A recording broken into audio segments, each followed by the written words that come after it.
Mga kwento ni Fermo.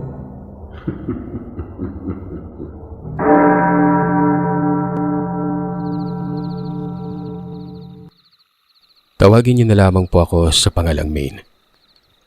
At nangyari ang kwentong ito sa lugar namin sa siyudad ng Valencia, sa Mindanao. 18 taong gulang ako nang mangyari ito. Taong 1994. Gala ng gala ako noon. Bakasyon. At kakatapos lamang ng mahal na araw. Kasama ko yung pinsan ko. May nakita kaming pinagtutulungan ng mga tambay. Gulpi sarado talaga. Gumagapang sa kalsada at sinasabi noon na huwag umano siyang gagalitin. Takang-taka talaga ako. Ganon din ang pinsan kong si Rhea. Doon ito sa kabaan ng Guillermo. Gabing-gabi na at pauwi na kami noon. Walang nakasaklolo. Pero isipin mong siya pa ang ginukulpi.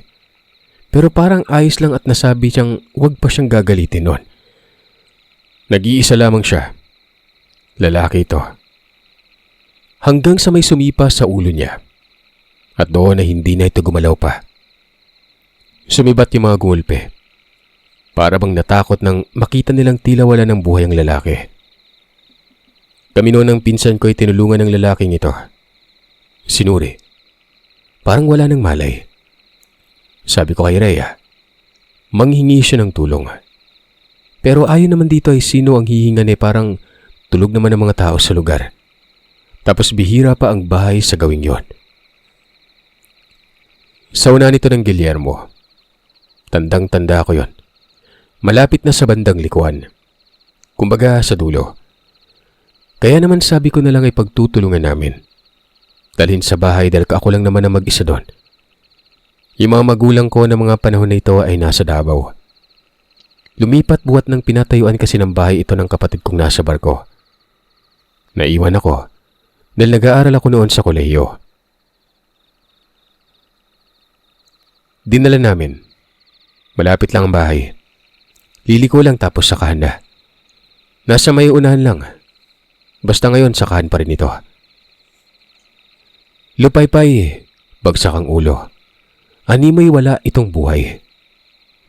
Nang makarating na ay pinahiga ito sa may sala. Binanigan. Humihinga pa naman. Hanggang sa umubo ito at para bang nasilaw sa liwanag ng ilaw. Nagtanong kung nasaan siya. Agad ko namang sinabi na nasa bahay ko siya. Nagtanong ako kung taga saan siya noon. Anong pangalan niya at bakit siya pinagtutulungan? Ayon dito ay taga Portolin daw siya. Napadako siya sa may Valencia. Nagbabaka sakaling makapasok ng trabaho. Nagpakilala ito. Tawagin na lang naman natin siyang Don. Don na lang para simple. Dagdag pa niya, patungo na sana siya sa bahay umano ng kaanak niya. Pero dumaan muna ito sa may tindahan. Hanggang sa nakatulog daw siya sa may upuan. At yun, bigla na lang siyang pinagtulungan. Nakakaawa. Nakaramdam ako ng pagkaawa dito. Tanong ko saan ba banda yung kaanak niya. Para bukas ay pupuntan ko at ipapaalam kung naroroon siya sa amin. Sabi niya ay malayo po umano. Sa bandang Concepcion pa daw. Gulat na gulat ako. Kala ko malapit lang eh. Bukid yung Concepcion eh. Tapos bukid din siya galing. Hindi naman may pagkakaila na naglakad lamang ito. May bagahe pa itong dala. Malinis naman na lalaki at hindi mo iisiping iniwan ng bait doon. Sabi ko na lamang noon na magpahinga na lamang muna siya sa bahay. Kung sakaling sumama ang pakiramdam, ay dadalhin ko siya sa may ospital. Umuwi na lamang ang pinsan ko noon. Pero may iniwan itong titig na parabang kaduda-duda. Kanina pa siya hindi kumikibo. Hinayaan ko lang.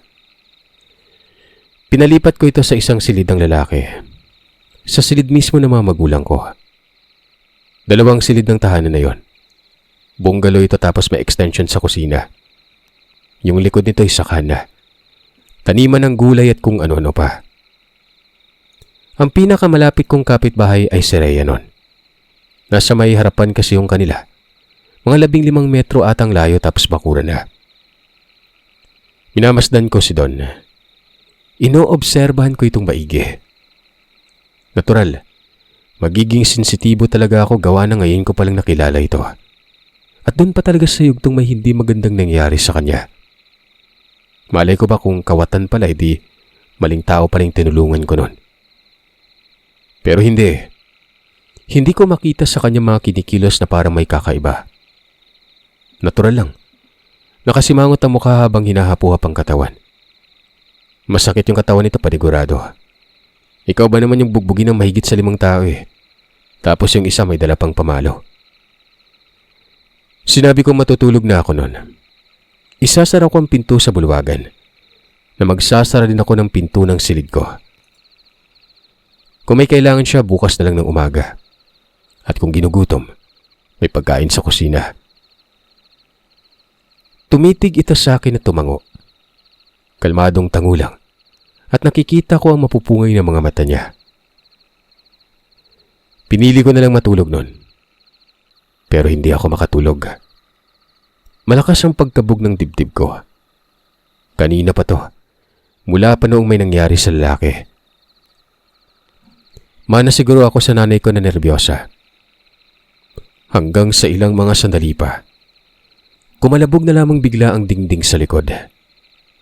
Napabalikwas ako noon. Mabilis kong sinuri. Naroroon si Don. Nakatayo sa gilid ng pinto patungong kusina. Sabi ko anong nangyari. Ay naman sa kanya. May aswang umano. Napatitig ako sa kanya noon habang nakasimangot ang mukha. Nabiga ako. Hindi ko inaasahan na ito ang sasabihin niya sa akin. Sabi ko baka may hayop lang o hindi naman kaya yung alaga nila Rhea na kalabaw. Pero inulit niya lang ang katagang may aswang umano sa labas.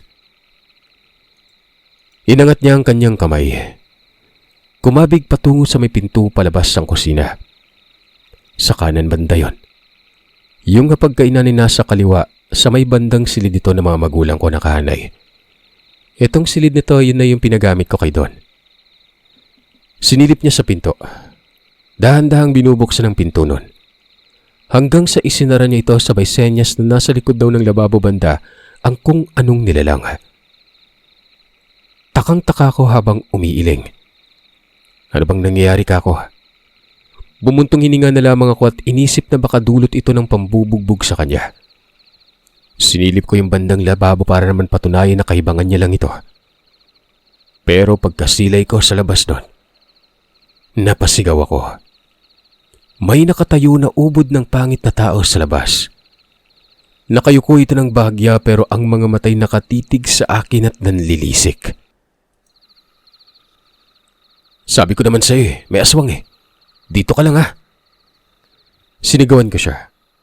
Anong gagawin niya at baka mapano siya doon? Pero hindi ito nakinig. Pansin kong parang ang liksi niya na. Malayo sa kaninang nakikita ko sa kanya. Balisa kasi ito. Tapos halatang may dinadaing sa katawan. Sinundan ko pero hanggang sa may pinto lamang ako noon. Maya-maya ay nakarinig ako ng kalabugan na parabang may nag-aaway na aso sa may labas. Kasabay din kasi noon ang angil na tunog aso pero malaki pakinggan. Kinilabutan ako. Sinara ko ang pinto. Doon ako nakaumang ng mga sandaling ito sa silid ng mga magulang ko. May bintana kasi doon na makikita naman ang kusina. Inaantay kong bumalik si Don. Kinakabahan at baka may kung anong nangyari na sa kanya. Napakatagal niyang bumalik. Ngawit na ngawit ako noon gawa ng nakasquat ako sa may katre. Nasa tabi ko ang bag ni Don. Maya-maya ay may kumatok. Kasunod noon ang boses ni Don. At mabilis ko siyang pinagbuksan. Nakangiti ito at sinabing lumayo na daw ang aswang. Magpahinga na daw ako noon. Balot na balot ako ng pagtatakas sa kanya. Ewan ko ba? Basta nakakaramdam akong may kakaiba na dito. May ka ba namang lumabas dahil may aswang? Ang nakakapangilabot dyan, alam niyang may aswang talaga. Samantalang sa tagal ko nang nakatira doon, ni hindi ko man lang alam kung anong nasa labas kapag may kung anong tinig. kaluskos at iba pa. Tonte ka nga. Paano mo nalaman na may aswang? Tsaka kanina lang para kang mamamatay na eh. Ngayon ang sigla mo na. Sumilip yung aswang sa bintana dyan sa kusina nyo. Kaya alam ko. Yung kanina ba ha? Hinimatay lang ako noon. Masakit pa naman yung katawan ko eh. Salamat nga pala sa pagtulong mo sa akin ha. Bukas aalis na ako. Basta huwag kang lalabas sa ganitong oras. Hindi nyo lang alam na maraming aswang yung naglipana. Sanay na ako sa bukid kaya alam ko talaga yung mga gagawin. Nakatitig lamang ako noon at wala nang nasabi pa. Samantala, bumalik naman ito sa may silid at humiganon. Nakasunod lang ako ng tingin dito. Napapailing at talagang gulong-gulong isipan ko nun. Nagtuloy-tuloy yun at hindi talaga ako nakatulog magdamag. Nakahiga lang. Ubos ang posisyon ko sa pagkahiga. Kahit anong pikit ng mga mata, hindi ako inaantok. Kung sa bagay may mga pagkakataon din kasing sinusumpong ako ng sakit kong insomnia. Iba nga lang sa mga puntong yun gawa ng inabot talaga ng umaga. Kung sinusumpong kasi ako, nasa 12:00 na ako nakakatulog eh. Minsan lampas pa doon, pero hindi inaabot na umaga. Nung bandang 4:30 ay nagtungo na lang ako sa may kusina at nagsaing. Tulog si Don. Napasilip ako noon kasi nga nakahubad pang itaas. Para bang kiniliti ako. Manipis si Don kapag may damit. Pero kapag walang suot, malaman. Halatang sanay sa trabahong mabibigat pero bagay na bagay sa kanya. Maputi kasi ang katawan eh. Doon ako sa kusina nakasilip. Siguro naman, hindi lang lalaki marunong mamboso, diba? Nagprito ako ng itlog. Tapos yung sinaing ko ay ginisa ko. Fried rice pa. Kasi nga naisip ko noon na ipagandang walang hiyang lalaking ito. May mga pasa ito pero hindi naman ganun kalala. Hanggang sa sumikat ang araw. Pagkagising nito si Don, syempre kagad akong naligo. Minatsagan ko lang. Pagbangon, tapos nagpupunas pa ng mga katawan ay kaagad na akong kumuha ng balde nun. May poso sa likod. Nakatapat ito sa pinto ng kusina. Nakabukas ang pinto at matatanaw ako ng lalaki kapag nasa may lamesa na ito. Sabi ko kumain na lang siya dyan. May nakahanda sa lamesa. At kung gusto niyang maligo, maligo na rin siya. Itong lalaki ay lumabas. Napasilip pa yun sa may pinto pero kaagad din tumalikod. Sabi ko ba't parang nagulat ito? Sinabihan kong kumain siya at huwag isasarang pintuan. Dahil baka may aswang. Nakakaloko talaga yung diskarte ko nun. Sobrang bulok. Itong si Don para bang hindi makafocus sa may agahan. Pagkatapos kong maligo ay nagtapis ako ng tuwalya. Nagbihis sa kusina. Sarap mismo ng lalaki. Masasabi kong nakakahiya talaga tong ginawa ko. Hanggang sa nagsalita siya, bakit hindi daw ako nahihiya? Sabi ko naman sinong kahihiyan, siya. Hindi ko naman kamag-anak at bakit ako mahihiya sa kanya? Hindi pa kasi ako nakakita ng ginagawa ng katulad mo. Kadalasan nagtatago. Pasensya na, laking bukid kasi. Pero maraming salamat ulit ha. Aalis na ako pagkatapos kumain. Tinanong ko kung may pamasahe pa ba ito. Maglalakad lang ako. Sanay ako maglakad. Salamat na lang sa pag-asikasa sa akin. Sana magkita pa tayo, no? Sabi ko bakit hindi makikita kung gugustuhin. Nabukas ang pintuan ng bahay ko para sa kanya. Ngumiti lang siya. Tapos sumiling na parang hindi makapaniwala. Matapos talagang kumain ay umalis na ito. Ipinagdadasal ko talaga na sana bumalik siya. Sana ligawan niya ako. Para sa akin, nasa kanya ng lahat. Walang ano-ano. Mga ilang sandali lang noon ay nabulabog ang lugar. May nagkakasigawan noon at doon lang banda sa may sakahan.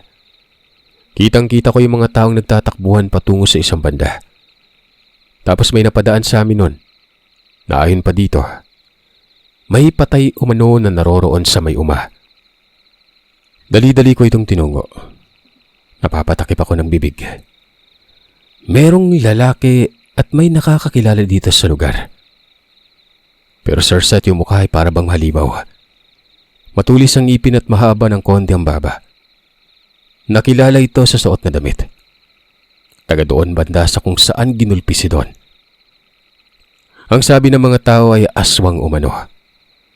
Isipin mong ito pa yung may-ari umano ng tindahan sa gilid lamang ng kalsada noon. May kasama daw ito. Kapatid na babae at isang anak na babae din. Tapos ay may pamangkin na lalaki. Nakita ko yung mga taong nagtakbuhan patungo doon sa nasabing tindahan. Kinilabutan ako. Taga doon ang aswang. Ano ba tong napasok sa diwa ko at naisipan ko ding puntahan yon pero wala nang tao sa bahay. Galit ang mga tao sa lugar. Sino bang may gustong magkaroon ng kapitbahay na aswang, di ba? Giba ang pinto nun. Giniba nila pero wala talagang tao. Tila ba sumibat na kagabi pa. Nagkalat ang mga gamit doon na animoy nagmamadali sa pag-alis. Samantala, sumagi sa isip ko yung nangyari kagabi. Hindi lang yung pagkagulpi kay Don. May aswang eh. Nakita ko at hindi ko masyadong maidetalye kasi nga mabilisan lang yon. Hindi kaya yun yung aswang na nagpakita sa bahay kagabi? Pero bakit patay na? Hindi naman pwedeng si Don ang pumatay dito. Ginulpi nga siya, di ba? Paano pa kaya kapag aswang eh? Naririnig ko malakas yung mga yan eh. Natakot talaga ako. Parang konektado pero ang tanong, bakit at paanong namatay yung aswang na yon? Nakarinig ako ng parang may nagbubunong aso. Hindi kaya aso ang pumatay doon. Kumbaga, pinagtulungan ito ng mga aso. Magpaganon pa man naguguluhan pa rin ako ng mga panahon na yon. Umuwi ako sa bahay. Sinuri ko ang likod ng kusina. Wala sa simpatsya ko ito kanina kasi nga nakatuon ang atensyon ko sa lalaki nun. Doon banda sa may malapit na sa maisan ay nagkawasig-wasig ang lupa. Bakas na bakas talaga na may nagbuno doon. May mga mais pa nga nung nasira tapos tinuntun ko ito. Yung mga nagkahawi-hawing mais ay sinundan ko kung saan patungo. Doon yun sa kung saan naroroon ang labi. Sa mga puntong ito ay hindi pa nakukuha ang labi nun. Parami na ng parami ang mga tao. Pagsapit naman ng tanghali ay may matandang babae na hindi ko kilala na bubungad sa harap ng bahay nun. Walang biranda ang bahay namin. Nakaumang talaga yon sa may tukaran. Nagtanong ako kung anong sadya niya. Binati ko din yon pero hindi ito nagsalita. Bagkus ay naglakad ito patungo sa likod ng bahay at nakarating doon sa may gawing nagkawasig-wasig ang lupa. Nakatayo lamang ito. Maya-maya ay tumitig sa bahay namin. At habang minamasdan ko, gano'n naman ang pagsama ng itsura niya. Yun bang parang nagalit? Natakot ako nun.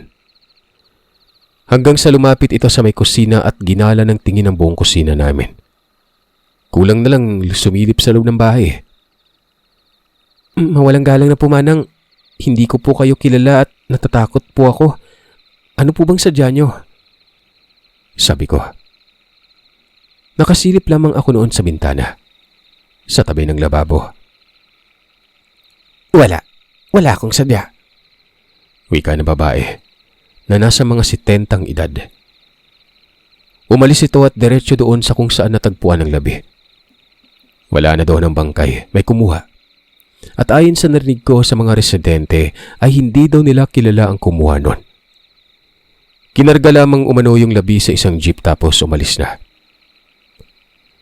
Sumagi sa isip ko yung sinabi ni Don na maraming aswang at huwag akong lalabas sa gabi.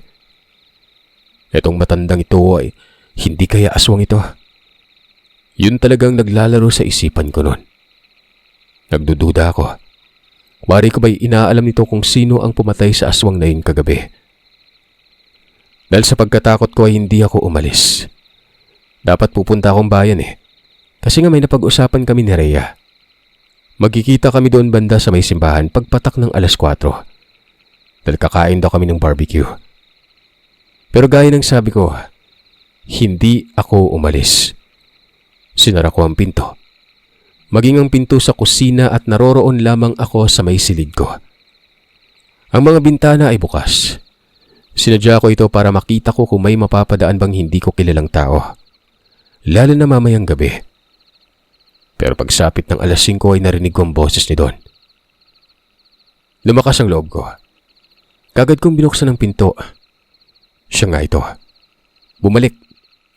Sabi ko, ba't siya bumalik? Kung may nakalimutan ba ito?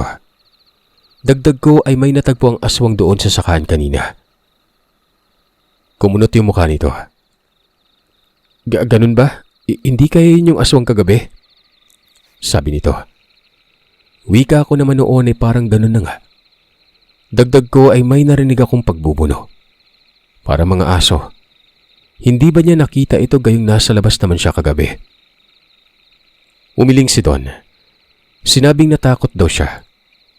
Nagtungo siya dito sa harap pero rinig niya yung pagbubuno. Bumalik ako kasi nga kung papayag ka sana igagala kita. Biglang palit ng paksa ni Don at nakaramdam ako ng hiya na may halong kilig nun. Napahawi pa ako sa buko. Di ba nga parang walang-wala ka? Igagala mo ako? Tatanggi ka ba? Gala lang, lakad lang. Usap tapos uwi, ganun lang. Ikaw bahala pero alam mo, hindi sana ako alis kasi nga may matanda ditong dumating. Nagdududa ako na baka aswang yun. Nagmamasid tapos masama yung titig sa akin. Maging dito sa bahay. Yung patay na aswang doon sa sakahan, taga doon banda sa may lugar kung saan ka binugbog. May-ari ng tindahan yun tapos pinuntahan ng mga tao. Wala na din yung mga kasama. Naroroon nga din ako tapos yung matanda. Naku, basta kinilabutan ako kanina. Mahabang salaysay ko nun. Hanggang sa napanganga na lamang ako na may sabihin sa akin si Don. Nakaramdam ako ng panglalamig at nagtayuan ng mga balahibo ko sa katawan. Huwag ka sana magulat ha. Ang totoo ilalayo kita dito. Kasi nga nagdududa yung kauri ng aswang na dito nakatira yung pumatay sa natagpuan dun sa sakahan eh. Kung ako sa'yo, maghahanda ako ng mga gamit ko at sasama sa akin. Dadaling kita sa mas ligtas na lugar. Hindi ako kaagad nakakibo. Nagulat ako. Hindi ko labos mapagtanto na maririnig ko yung mga katagang nakaugnay sa mga pangyayari. Hanggang sa nagtanong ako kung ano ba talaga siya. Paanong alam niya ang lahat? Isa ba siyang albularyo o mangkukulam?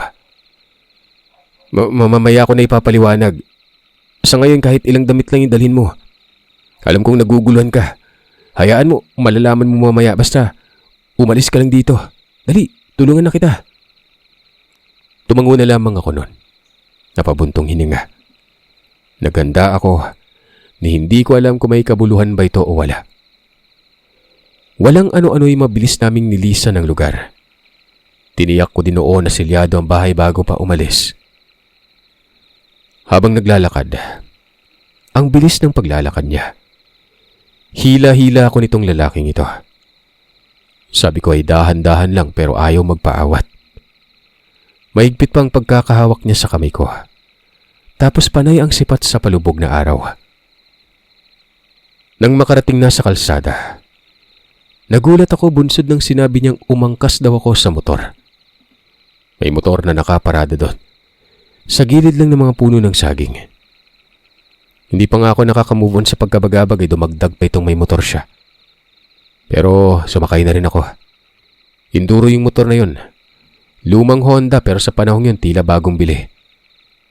Ang sabi niya ay doon niya raw ako dadalhin sa Concepcion.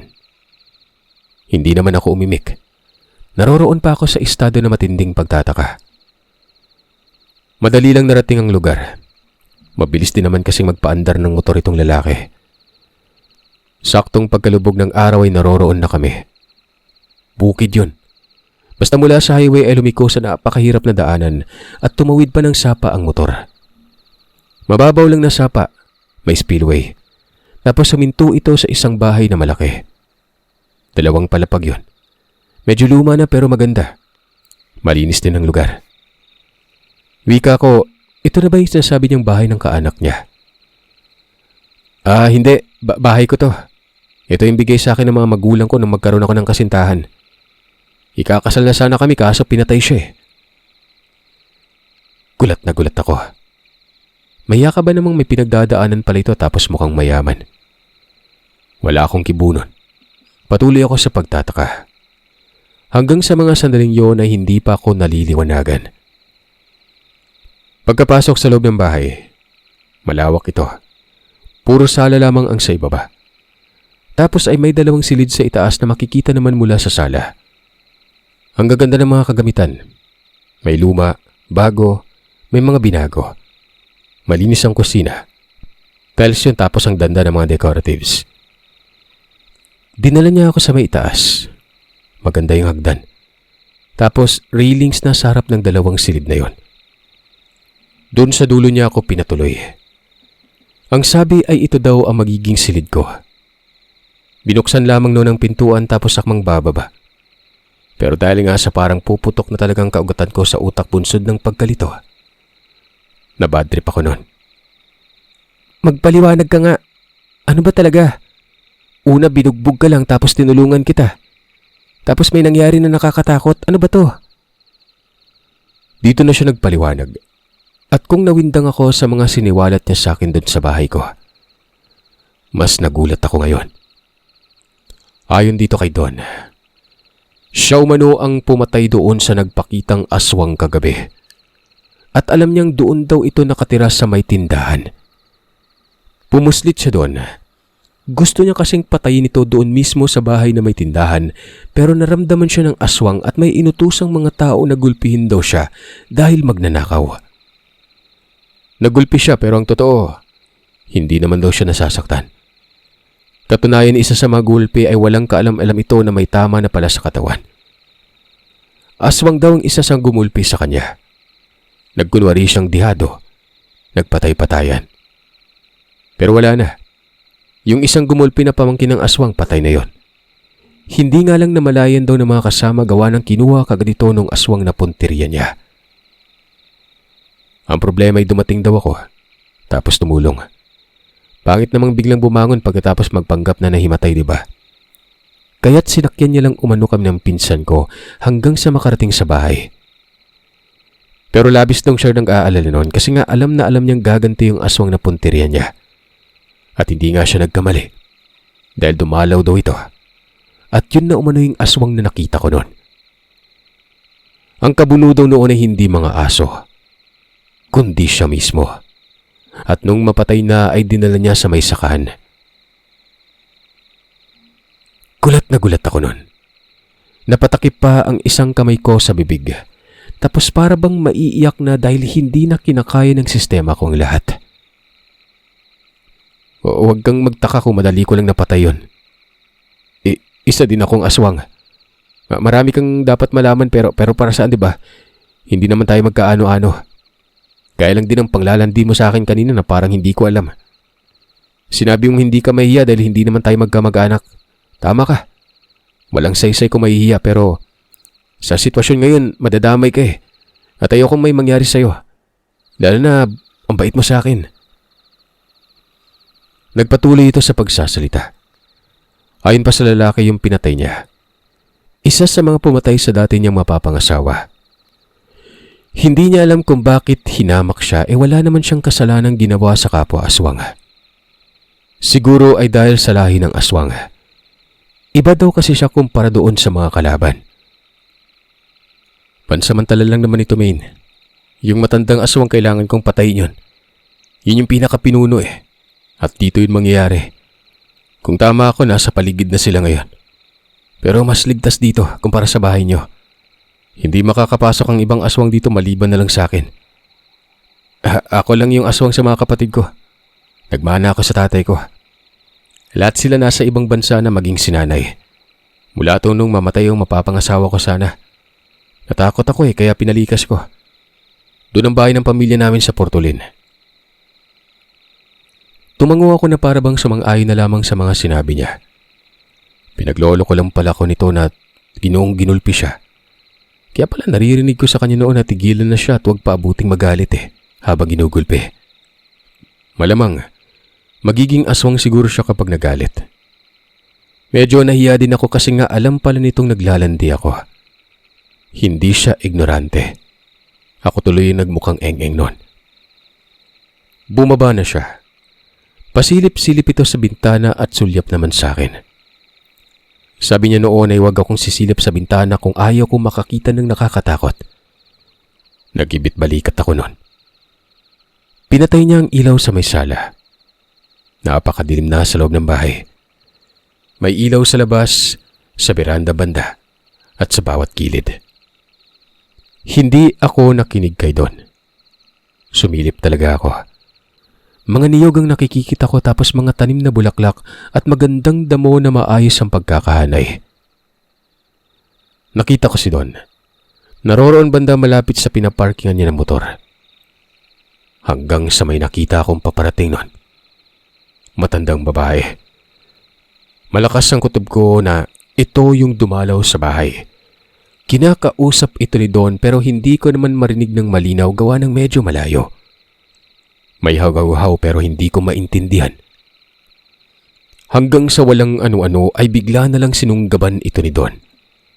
Yung tipong dumapa muna sa lupa at may tinig na nakakapinglabot. Tapos sumunggab na. Patungo yun sa may kakahuyan. May isang lalaki na nagmula naman sa likod. Tumatakbo ng mabilis at patungo doon sa direksyon nila Don. Tapos may dalawa pa. Tuon naman ito sa may unahan. May ilaw sa bandang daanan at naaaninag ko yon. Rinig ko noon ang angil na pamilyar sa akin. Animong asong ubod ng laki. Tapos may tinig din na parabang kinakatay na baboy. Walang ano-ano ay nakita ko na may tumatakbo palayo. Dalawang lalaki. Tapos may sumunod pa. Gumagapang naman ito at inaalalayan ng dalawang lalaking nauna. Sobrang taas ng tensyon. Alam kong may nangyari talagang pagbubuno at hindi pwedeng walang patay gawa ng nagbanta na si Don kanina na papatay niya yung matandang ito. Ito lang ang hindi ko na silayang lumabas kaya't natitiyak kong patay na yon. Hindi nga ako nagkamali. Nakita ko si Don na lumabas na mula sa may kakahuyan. Umuubo ito pero napansin kong ang pangit niya na parabang aso o pusa ang mukha nito. Nagbabaga pa yung mga mata niya. Nang magawi yun sa may biranda at nagbukas ang pinto. Inaasahan ko na noon na makikita ko ng mas malinaw ang itsura niya. Nung nagbukas na ng ilaw, ganun na lang ang gulat ko gawa ng tao na ito. Hinubad ang damit. May mga bahid ng dugo sa katawan. Dumiretso ito ng banyo at sinundan ko siya ng tingin nun. Sinilip ko pa ito sa railings pero hindi ako bumaba. Pumasok na ako sa silid at sinara ko ang pintuan. Nasusuka ako. Ang lakas ng pagkabog ng dibdib ko nun. Tila ba nag-uumapaw ang nervyos ko ng mga panahon na ito. Hindi naman ako tinawag ni Don. Nagmukmuk lamang ako sa may silid. Nakahiga sa napakagandang higaan. At hindi ko na namamalayan na nakatulog na pala ako nun. Pagkagising ko'y madaling araw na. Si Don ay nakahiga sa may sala, sa may sofa, natutulog. Bumaba ako at ginising ko siya. Nagising naman kagad ito. Sinabi kong pwede na ba akong umuwi. Tumango naman yon. Sinabi niyang patay ng matanda. Dinala niya sa malayo para hindi magduda ang mga tao sa lugar. Hinatid ako nito na parang wala lang. Nakarating naman ako ng maayos nun. Walang kibo habang nasa biyahe. Doon pa kumibo nang nasa crossing na papasok sa amin. Akala niya aabuti naman nun ng ilang araw kaya nga pinabaon daw niya ako ng damit. Pero nagkataon na nakuha lang niya ng isang gabi. Tapos natakot ang mga kasama ng matanda nang malamang patay ng pinuno nila. Ganun daw kasi ang mga aswang, lalo na sa lahi ng matanda. Kapag wala ng pinuno ay wala ng saysay ang lahat nun. Maraming salamat uli ha. Min, nabilib talaga ako sa ugali mo. Parang katulad ka nung mapapangasawa ko. Pagkatapos nun ay hinitid niya ako talaga sa bahay namin. Naging magkaibigan kami ni Don Sir Seth. Nalaman ko na isang uri siya ng gabunan. Ikalawang uri. Yung kalaban ay mga busaw. Busaw na osyoso umano. Yung tipong sosyal. Kadalasan ng mga busaw ay hindi nakikisalamuha sa mga tao. Pero yung busaw doon nagtitinda pa. Ang buong akala ko noon Sir Seth ay magkakatuluyan kami gawa ng kahit papano'y nagkalapit ng kalooban namin noon. hanggang sa isang araw, hindi na lang ito nagpakita. Sinubukan kong bisitahin ito sa bahay nila, pero wala akong Don na naabutan doon. Halos palagi akong dumadalaw doon dahil umaasa ako na isang araw babalik doon si Don o hindi kaya ang kanyang pamilya. Hindi ko alam kung anong nangyari sa kanya. Sana mali ang kutob ko noon. Hanggang sa tumaan ng ilang taon, nakapangasawa ako ng normal na tao.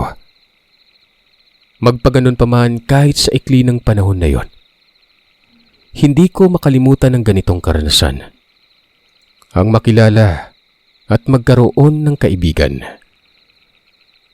na isang aswang.